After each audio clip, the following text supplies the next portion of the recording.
From this to this. Opo, napabili na naman ako ng massage chair. Diba? Ang gastos na naman ng Erica nyo. Lagi kasi kami magkahati ni Papa, kaya ngayon tig-isa na kami. Ewan ko na lang talaga kung hindi ko pa magagamit to. Hi, Jintel. I am here. Diba? Napaka-high-tech!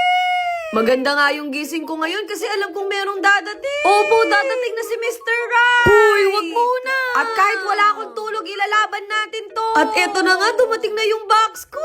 Dati-rati yung kaligayahan ko, mga damit, sapatos. Ngayon, mga gamit na dito sa bahay. Na para bang pangtrentahin ng atin. Halos parehas lang pala yung unang bili ko ng massage chair. Kumbaga, mas pina-upgrade lang to. Naalala ko tuloy kapag nagpapadala si ate from Japan ng balikbayan box, ganito yung ginagawa namin. Pero hanggang ngayon ay ginagawa ko pa rin, no? Opo, biglang naging isip bata. Grabe, ang ganda talaga ng kulay niya. Pangyayamanin talaga ang itsura. Kung yung dati, kaki yung kulay, ngayon itim naman. At buti na lang sumakto sa interior ng bahay. Kasi kung hindi, babalik ko talaga to. May 3 ways na rin kung paano mo bubuksan yung massage chair. Opo, kahit magsalita ka, pwede mo nang mabuksan. Meron ding dipindot dito kung ayaw mo naman ng tablet. Tapos, pwede mo rin siyang i-adjust kapag gusto mo nang nakahiga. Diba? Sobrang high-tech neto. Hi, Jintel. I am here. Mental care.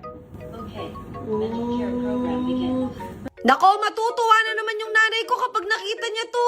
Hindi niya na kailangan pabalik-balik sa mall para matry lang to. Yung kaibahan naman neto, meron siyang vibration. Tapos, mas pina-upgrade yung foot massage. Diba? Kung ganito naman kaganda yung mga features, talagang mapapabudol ka. Good investment din to kasi para naman din sa health mo. Lalo na sa mga taong napaka-busy dyan na wala ng oras mag-pamper. At hindi lang yan, meron din siyang sariling Bluetooth.